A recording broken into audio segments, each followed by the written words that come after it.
This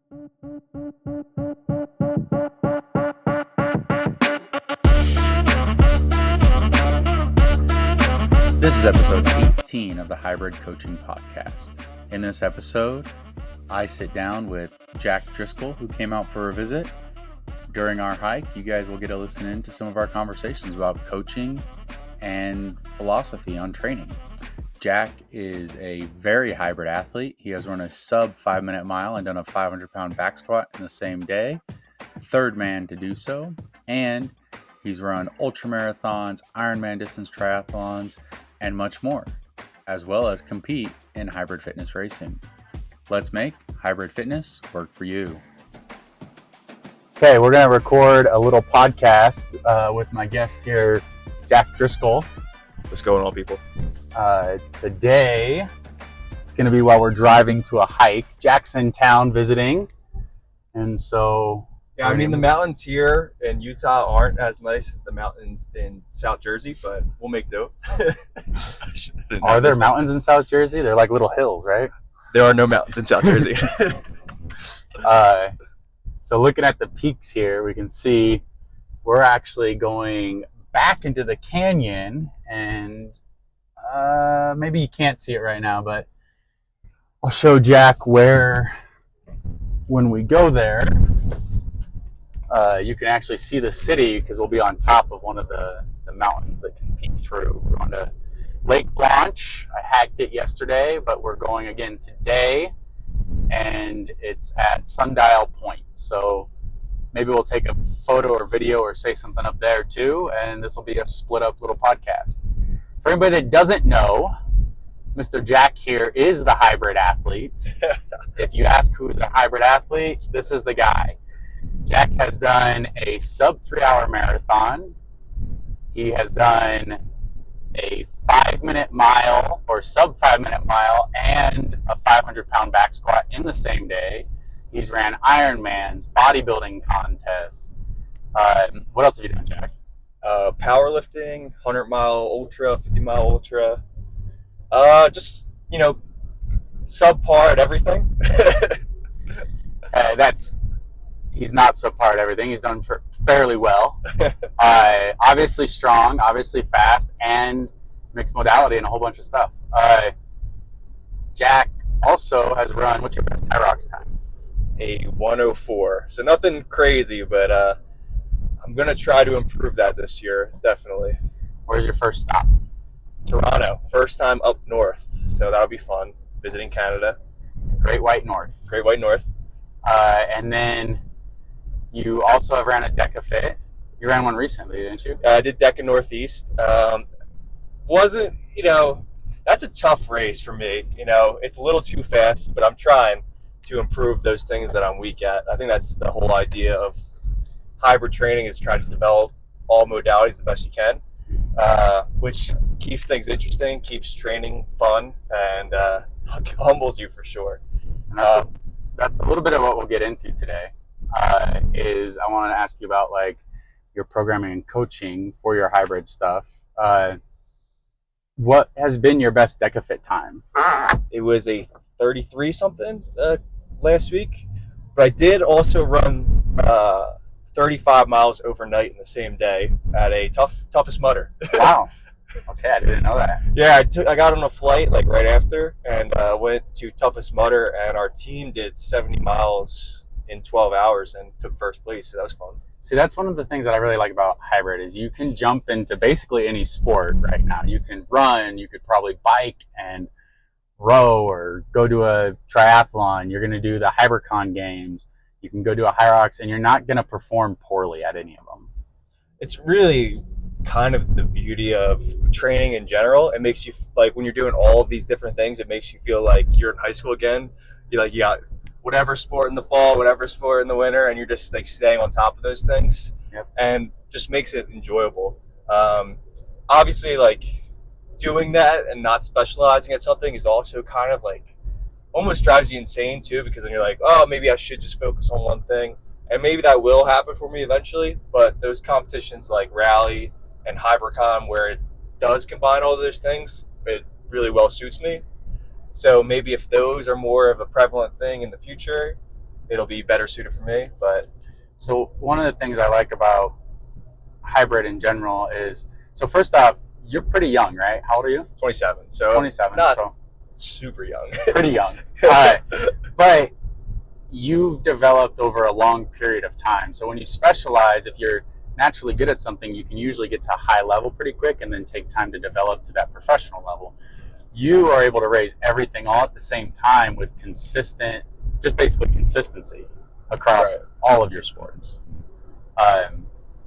So I've always been really curious about this because everybody, ever since it came out years and years ago about doing a 5-minute mile and a 500-pound back squat in the same day, you are only the third. I only know about 3 people that have ever done it. Obviously, we know Adam Klink, who was the first one. I think there was a guy named Ferguson in the UK that did it. Yeah, Fergus and Crawley. I don't know. Yeah, Fergus Crawley. And I don't know. Did you do it before or after Fergus? I was after Fergus. So I was third. Okay. I think like I have an interesting, I guess, not approach, but background compared to most people. Like I was strictly bro lifting, like strength, powerlifting, bodybuilding style for 6-7 years in my fitness journey before I really started to develop anything else. So I've been able to squat 500 pounds for years at this point. I haven't gotten too much stronger than that over the last couple, but basically I was able to maintain that while introducing all these other things and becoming a decent runner in the process. But so you came in with a really high base of strength. Right, like in powerlifting competitions, I've squatted 500 pounds. I've probably squatted 500 for the first time when I was like 5 or 6 years ago, honestly, at this point. That is the only thing that's really come naturally for me in like the fitness realm is squatting. Mm-hmm. I have short legs, even though I'm a taller guy, so that helps. But just being able to hold on to that while introducing all these different modalities has been interesting, for sure.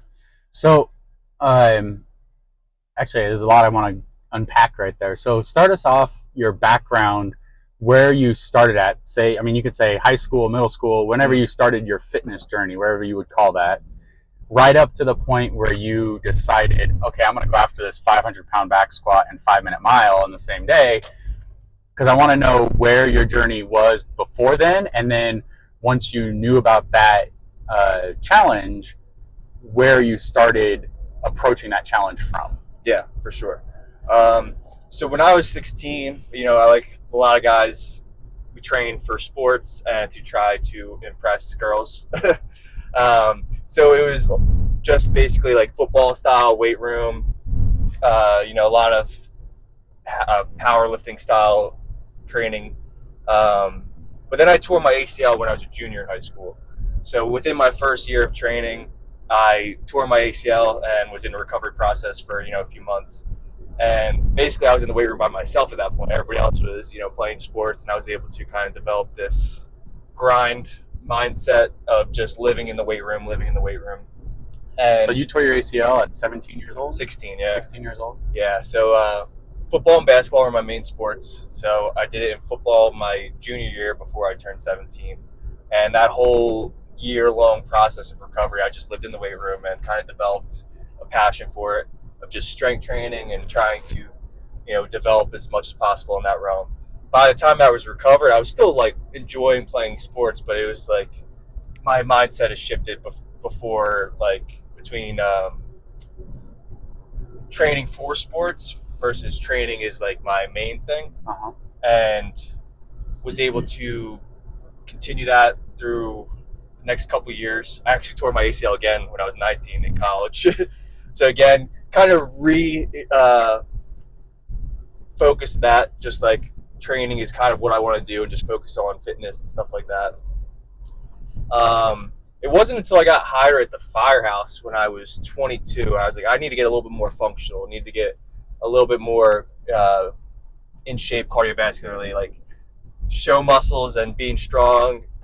Don't really do much in that realm. Yeah, it helps, having a strong squat, strong deadlift, but if you can't apply it in a high intensity situation, like it's not going to help you. So just started introducing more like metcons and cross training, but I always hated running growing up. My parents will tell you I ran like a refrigerator, and it didn't. I don't want to say it didn't come naturally, but it was definitely something I had to attack aggressively.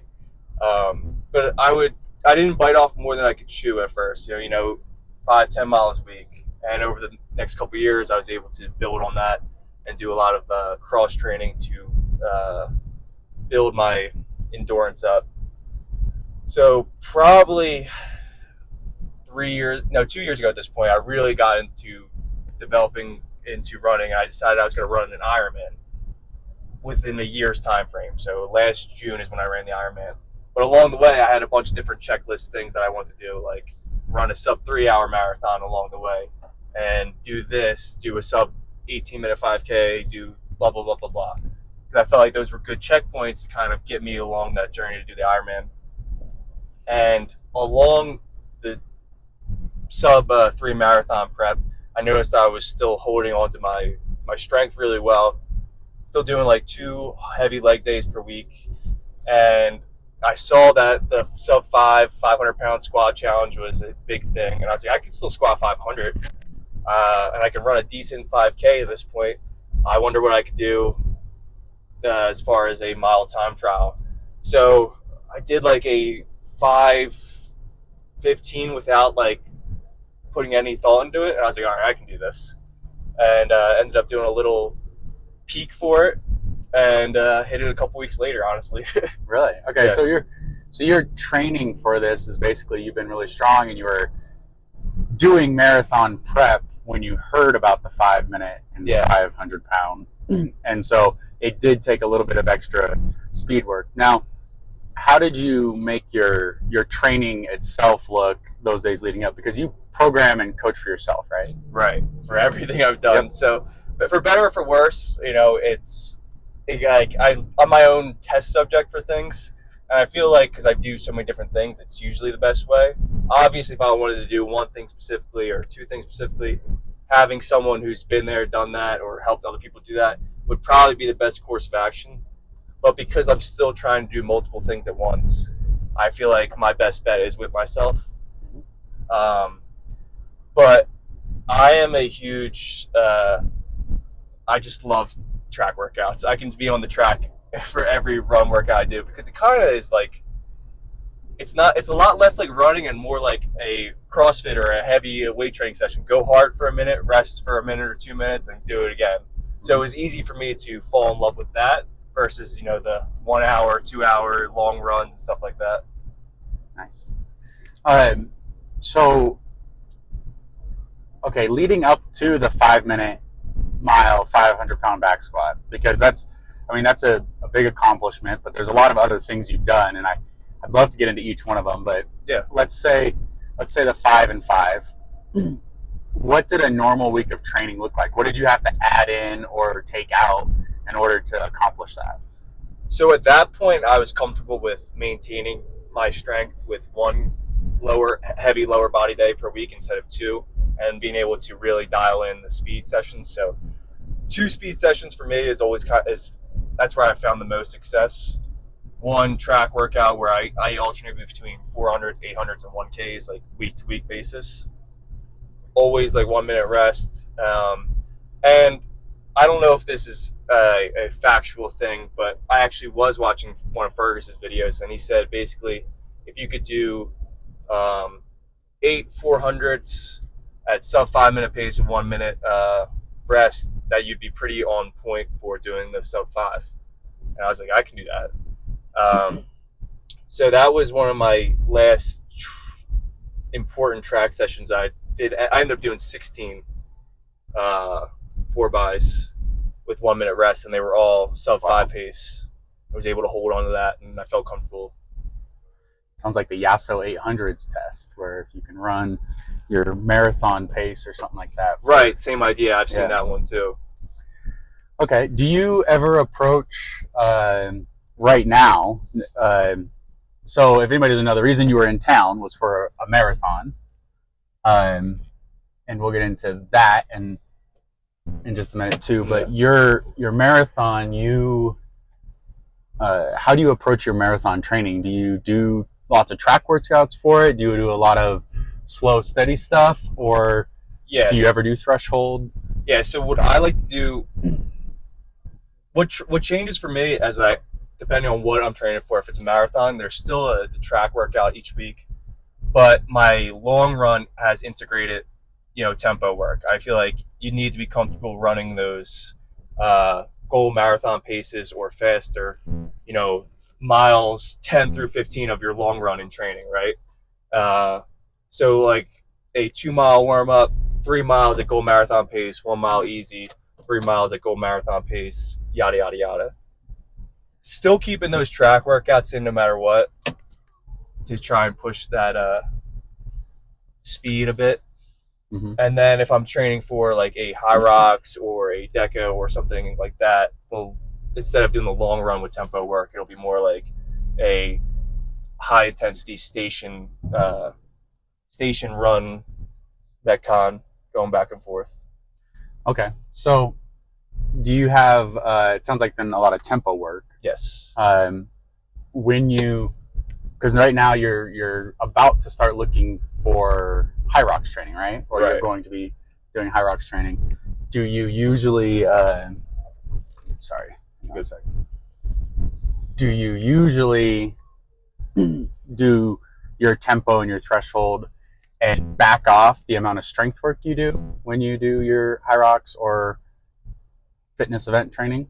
So this is something I'm still trying to figure out.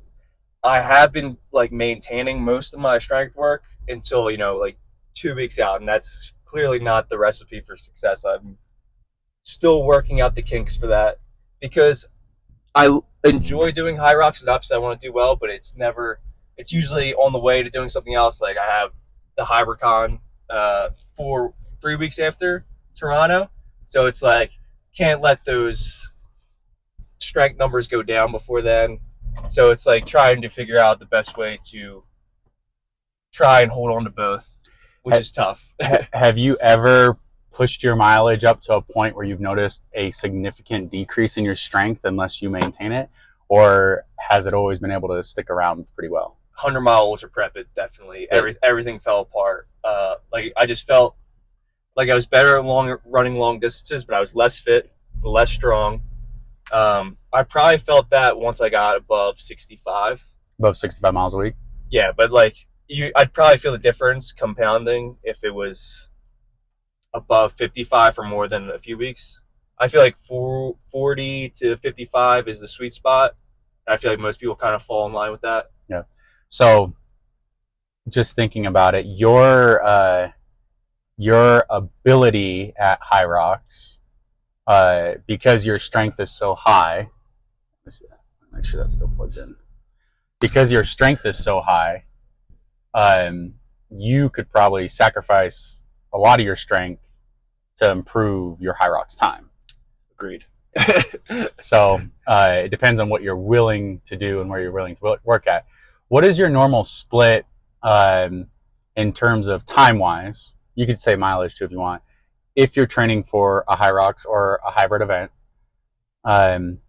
what's your normal split between the amount of time you spend strength training or GPP or skill work versus monostructural, which could be anything aerobic, run time, bike time, swim, whatever else you do that's all just single modality? Yeah, so I generally kind of keep things the same until about 4 to 6 weeks out of specific event, and then it's whatever that is, specialized. But I base my split generally off my firefighter split. So we work 24/72s. So you work a 24-hour shift, and then you're off for 3 days. Generally, that firehouse shift is either a catch-up day or just easy aerobic work. Maybe throw in some like firefighter style, like high intensity workouts, just for the sake of I'm there to take the guys through. Do you have strength equipment at your so firehouse? We just got a new power rack and some new weights donated from Major Fitness, so that was cool. But then it's like whatever I bring in. So I bring in like sandbags, wall balls, that kind of stuff. I have some sleds there. So usually have some fun taking the guys through workouts. Nothing too crazy on those days because it's going to be a long shift. And then I do a push-pull legs as far as weight training. Compounds 1 to 2, and then just get through the rest of my strength training. Like I said, 2 speed days per week. 1 is on the track. 1 is either a tempo long run or a tempo with machine work or a tempo with sleds, something like that. And then it's just easy miles on the runner. I mean, easy miles running, and then easy machine work. That's where I get all my aerobic. That was actually from like Dylan and Scott told me to start just doing that, and it's been saving my body a lot. And I feel like, I mean, obviously if you have a bike, that's a great way to do it too. But you know, if you're training for HYROX, doing a lot of easy aerobic work on the machines is underrated. Absolutely. What's the longest time since you obviously you talked to Dylan about it? What's the longest time you've spent on a single machine? Have you done a marathon on one of them? Not yet. So the longest I spent on it was like an hour and a half. So I forget how many meters I ended up doing, but hour and a half on the ski. Almost a half marathon, probably. Yeah, hour and a half on the ski, and hour and a half on the row, and that is not fun. I like to cheat the system. I like to do like the machine rotation. Yeah. I mean, I think you're gonna get the same stimulus out of it, and it's a lot more enjoyable whether you're doing a rotation with just ski or row or ski and assault bike or whatever. Yeah. It's a lot more manageable as far as mindset, but that's another thing, is just being able to grind through those unenjoyable things, not for the sake of fitness, but for the sake of mental sharpening. So I think it was 2 years ago then, maybe it was last year, end of 2022, beginning of 2023, I guess. Let's see. Yeah, it must have been. For 13 or 14 straight weeks, starting at the first weekend of the year, every Saturday, I would do a 100-minute row. And so that would be, I'd usually get about 22 to 25 kilometers, which is a little over a half marathon every single weekend. The ability of your rowing, your machine, just by that practice of it, skyrockets. Right. And the reason I can remember that is I hurt my back in 2019, and the year before that, I'd also had like a little twinge, and I decided that I was going to see how long it took me to get to 1,000,000 meters rowed, and it turned out I could do it in like 2 months because I was rowing a minimum of 5K a day. I'd usually do like 20 minutes in the morning, 20 minutes at night, and I'd get to like 10K. Yeah. With like longer sessions and like just those. But your ability on the rower or on the skier by doing stuff like that, when you get into a workout where there's, say like something we did today, but instead of the running, there was rowing, your ability to hold a 150 per 500 is just, it feels easy. It truly turns into recovery in like those type of workouts, and like something for like a HYROX that's priceless, to really feel like you're getting a break during the race. Again, like you don't get that unless you're putting meters on that machine. Yeah. And I feel like you can always jump on a rower or skier and just gut check through the workout. Like get your 10 by 500, simple, something stimulus like that. Like sometimes your body's just telling you, I cannot run today, but you can always hop on a machine and get through, something. And like, if you don't feel like you can run, you hop on the machine. I did this actually the other day. I was like, I didn't really want to run. So I jumped on the rower and I just did my warm up, 12 to 15 minutes, ended up getting like 2.5 kilometers at 10 minutes. And I was like, oh, I feel pretty good. And then I went for a run. Right. Because like, I'm huge on that. Like, I mean, I always warm up with machines no matter what. Like, my thing is if I can get through 10 minutes of something, I'll be able to get through the workout. Yeah. So get through your 10-minute warm up. And if you still feel like garbage, okay, you win. Take the rest. Yeah. But your chances are you're not going to. Yeah. I usually, if you get, 10, 15 minutes into a machine and you still feel like crap, then just finish your day out doing like 30 minutes of the machine instead. Right. 40 minutes of the machine. Yeah. Whatever, 10K. Like feel it out. Okay, I'm still not going to feel good. I'll just finish out here. You get the blood flow. You get like, your body moves at least, and you'll feel much better afterwards. I feel like with hybrid training, because you're doing so many different stimuluses and you're just pushing the body in so many different ways, like you have to be a little bit able to like maneuver your training throughout the week. Like I'm huge on like whatever I need to do for the week, it gets done. But I'm a little bit varied on the day to day. If there's absolutely a terrible day, I'll make sure I'll get something aerobic in, and then the next day I'll pick up where I need it to. And as long as the week worth of workouts are done, I will give myself some grace. And so I'll just tell you, like, one of the ways I split it up in our program and stuff is the strength is like, for example, Monday would be a squat strength, simple squat strength. Tuesday would be like a push, so push press, bench press, something like that, one movement or a superset. And then the third day would be a pull, either deadlift, weighted pull up, sumo deadlift, squat push pull, and those just cycle through every day. Usually do a 3-day on, 1-day active recovery, 2-day on, 1-day active recovery. And the way that works, the reason we do it like that is that even if you've stressed your body with a strength, when you get to the active recovery, you're helping yourself heal, because you do a long aerobic session, it gets blood flow. Blood is healing, right? Yeah. So what you need is more oxygen to those muscles. And if you're stagnant, it's not going to. But if you actually get some blood flow to it, that could actually not only help the growth and help the strength and help the muscle recruitment that you've been building up the past 2 or 3 days, but then you get like that better feeling. You're not going to have as much DOMS or soreness throughout the day going forward. Movement is medicine. Exactly. I absolutely feel worse if I don't do anything during a day or 2 days. Like, I feel like that's something I struggle with too, is peaking for stuff. Yeah.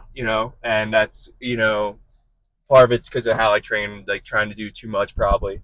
But that's, growing, trying to figure out how much to pull back and how much to keep in, because I want to feel fresh and keep the body moving, but doing too much, stuff like that.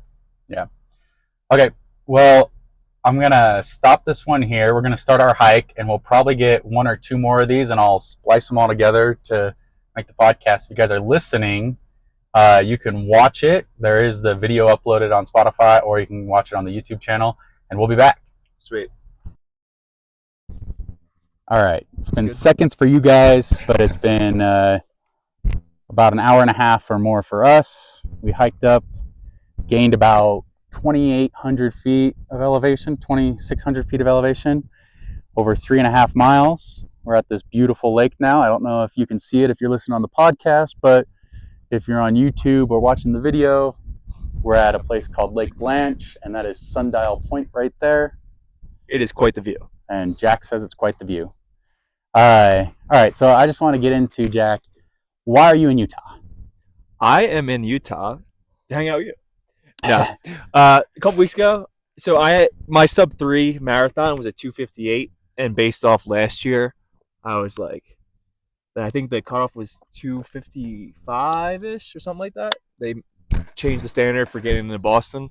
I got to do Boston at least once, right? So a couple weeks ago, I was looking at last minute races. I was like, I never really enjoyed Utah. That sounds like fun. And decided to hop in and see if I can muster up, a little better BQ time. And Nice. It was a little bit more than I could chew right now. So how did your race go? I was feeling good. So it started in the pitch black, and I feel like I was the only one who didn't know that. Most people had their headlights on, and I absolutely ate it at mile 5 on the downhill, and just like a little twinge, a little pull in my hip.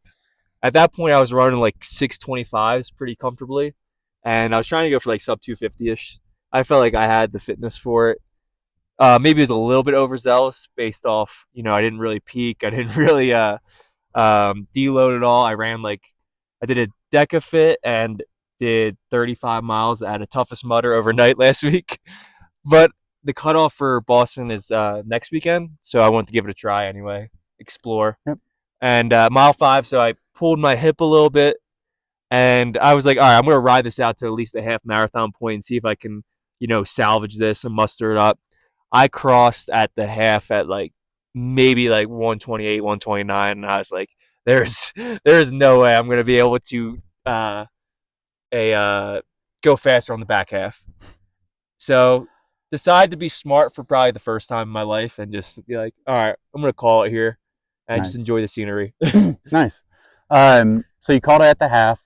What was your prep like leading into this half? Leading into the full?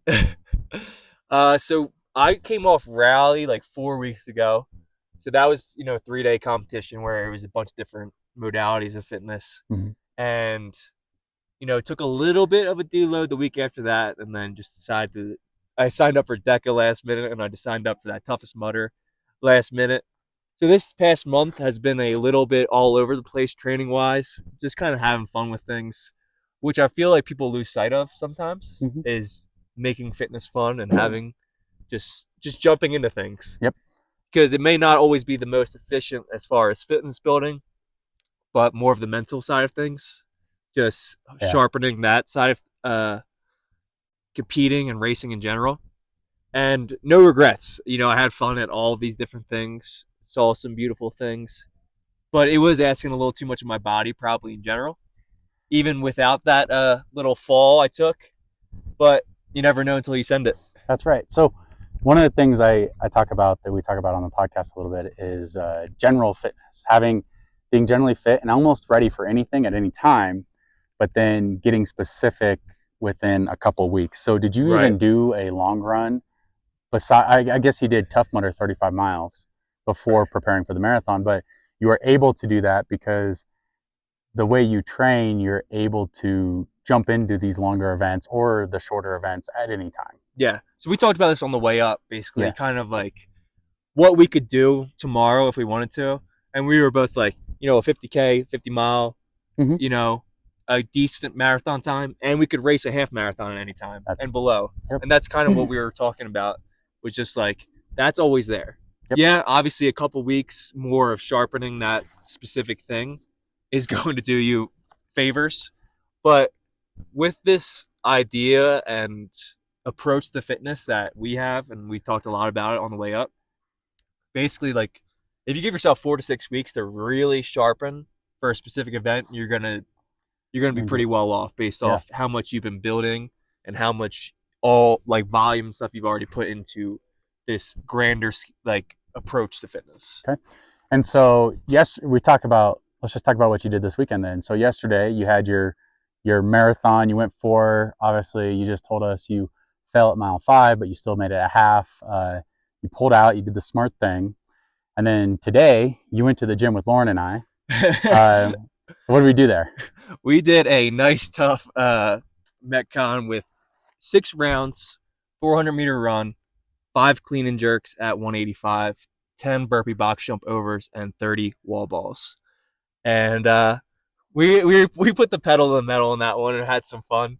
I came off the runner before these two, and I was like, okay, I didn't do that right on the first one, which, when you're a little beat up and then you're training with people that you respect and obviously have a high level of fitness, you're kind of just like, all right, I might suffer a little bit here, but it's definitely the fun way to approach this workout.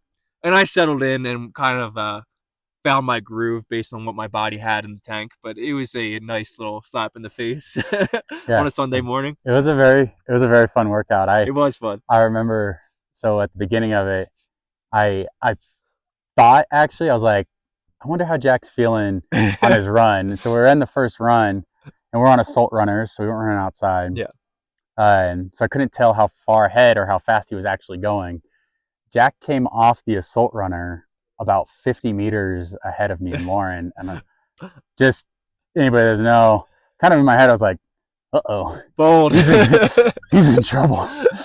He came off. He hit the first clean and jerk. And then anybody that's like done CrossFit a little bit, I listened to your barbell while you were doing them. And I think you had gotten 2 in the 50 meters I was in. But the spacing between them, I was like, oh, he's hurting a little.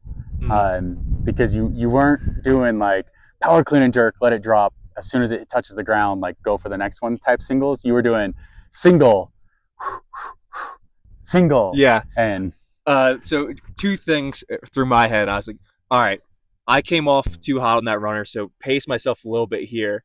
And, no fault but my own. That type of weight at clean and jerks isn't something I do enough of. Just like more Olympic lifting style in general, which is something I'm trying to get better at in my training. So my shoulders were cooked by the end of that. Again, that's like leave your ego at the door, when you're training a little bit differently or training with people with such great capabilities, and have fun with it. Yeah. And I settled in and, managed to salvage the workout decently. So you just talked about your shoulders. So how did those wall balls feel? Do they feel like end of HYROX type wall balls? Yeah. So for me, and I'm still working on this recipe for me, my legs can go forever. I have a really good, strong, like lower half as far as strength and muscular endurance. For me, wall balls, it's always my shoulders. Mm-hmm. So just that more repetitive push pressing, high volume, or even high volume benching and push-ups probably would be really helpful. Yeah. All right. So we did that workout, and then you and me, we drove up to this beautiful hike that's 20 minutes outside of a big city. It's literally like I'm back home in Jersey. No, not at all. It is gorgeous up here. Like we were at the gym, and got here in less than 15 minutes and are climbing mountains. And yeah, like we said, it's like 3.5 miles up or a little under, almost 3,000 feet of elevation. Did it at like just over an hour. Yep. We started about 6,000 feet elevation, and we're about 8,700 right now. Yeah. Nice, good climb. We took turns with our ruck with our water and stuff in it, which is nice. He did this yesterday, so I mean, he did it with like 50 pounds. So I was like, all right, I gotta at least take it for a little bit. Yep.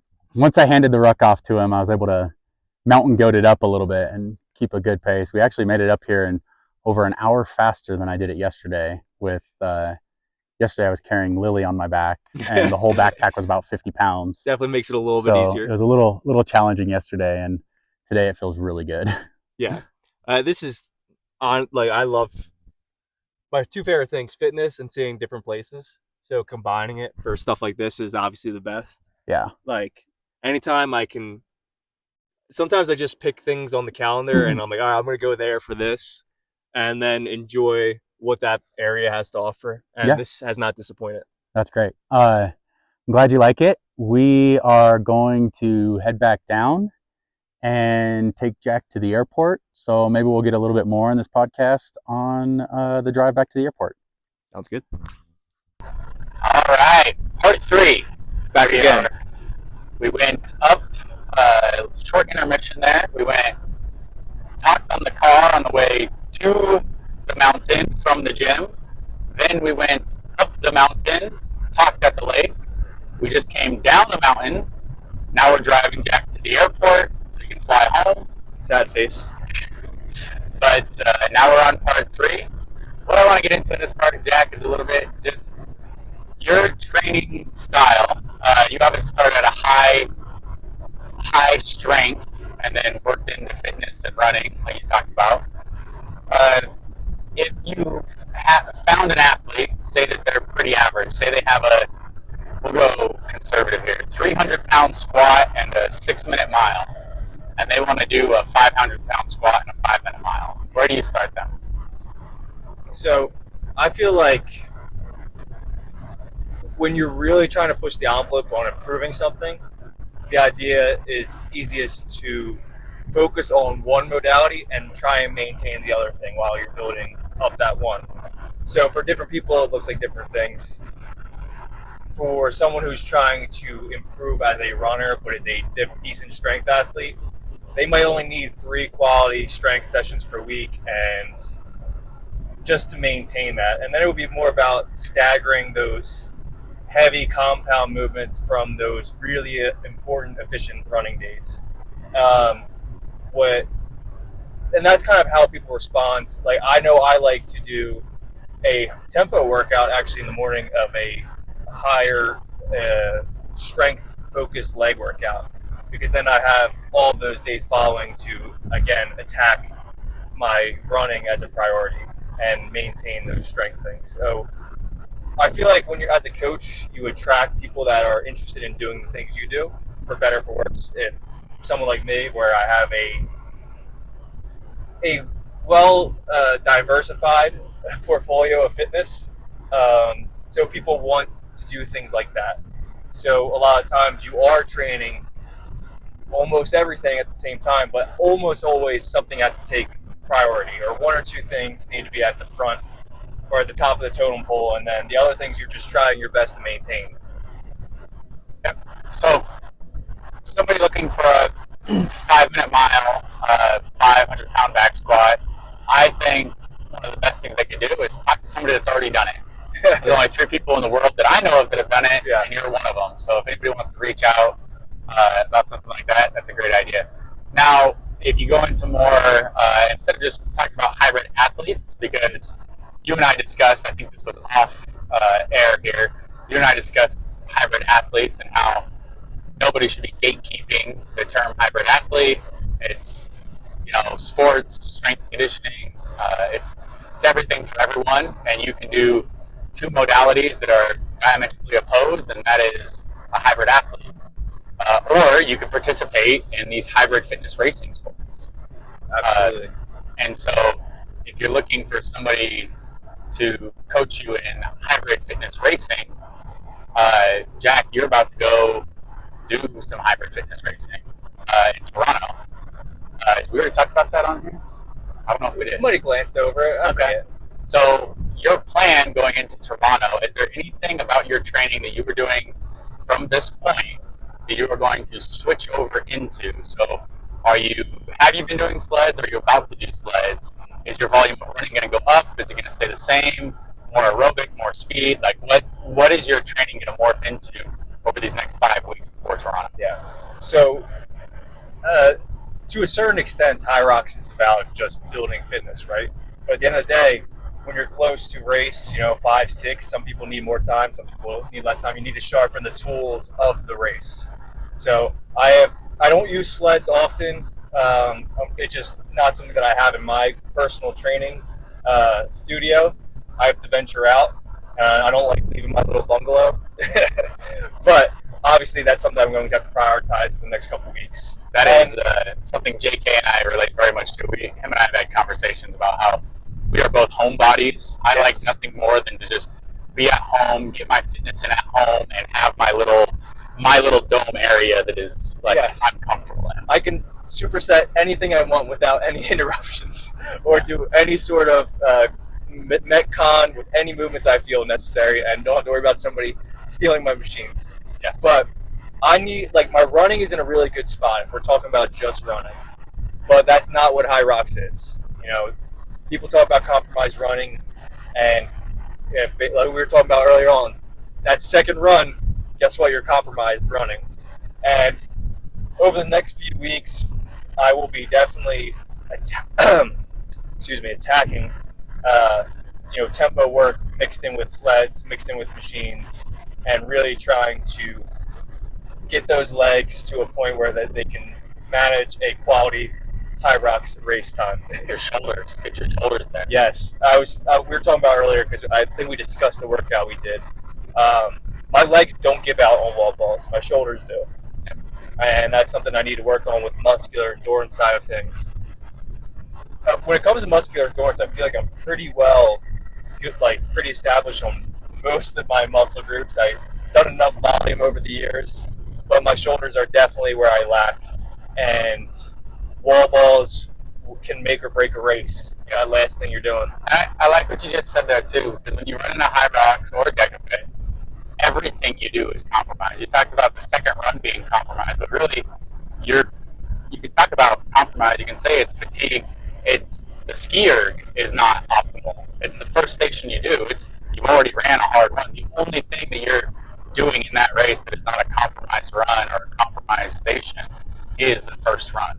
Yes. Right. So Everything else, though, is going to beat you down a little and is already fatigue state. If you've ever run in one of those elite races or just a regular HYROX race in general, you know how overzealous that first run gets for everybody, and you're hurting when you get to the skier. If you think every run in the race is going to feel like that, Yeah. don't get lulled into a false sense of security there. Yep. All right. Is there anything else you want to add, Jack, about fitness, how you train, how you would coach somebody approaching an event? Yeah, so like I said, I feel like I do attract people that are kind of trying to be that jack of all trades and like well-diversified fitness. You know, people have underlying goals, like a certain marathon time or a certain, performance in a powerlifting meet. But at the end of the day, they're just trying to improve overall as a hybrid athlete or as a fitness individual in general. And that's what I have learned to love about the journey over the last few years, is trying my best to get as good as I can at all of these different avenues of fitness. And people can relate to that because it kind of just takes you back, like we were saying earlier, about being an athlete in high school. You know your spring sport, your fall sport, your winter sport, whatever, and you're trying to progress at all of them. And that's what I love about fitness. Yeah, that's perfect. Yeah, and I mean, we actually talked a whole bunch on the hike up and the hike back and at the gym, so I'm not exactly sure what we recorded and what we didn't. Yeah. But it was great talking to you, man. I really appreciate it. Is there anything you want to tell before we end? Yeah, man. I mean, I hope to see you guys at any races this year, and let's all hit some PRs. Nice. Don't forget, guys, if you want James Kelly to coach you, it's at jk.hybridcoaching. If you want me to coach you, at the Hybrid Engine or at a Wild Parasini. Those are both on Instagram. You can follow us on YouTube. But thanks for listening, guys. Don't forget to like and leave a review. Appreciate you. Thank you for listening today, everybody. If you would like to be coached by James Kelly, visit him on Instagram at jk.hybridcoaching or look him up on the Fitter app. If you'd like to be coached by me, Anthony Parasini, or my wife, Lauren Weeks, visit the Hybrid Engine on Instagram as at the Hybrid Engine, or you can visit me at a Wild Parasini. You can also visit our website, thehybridengine.com.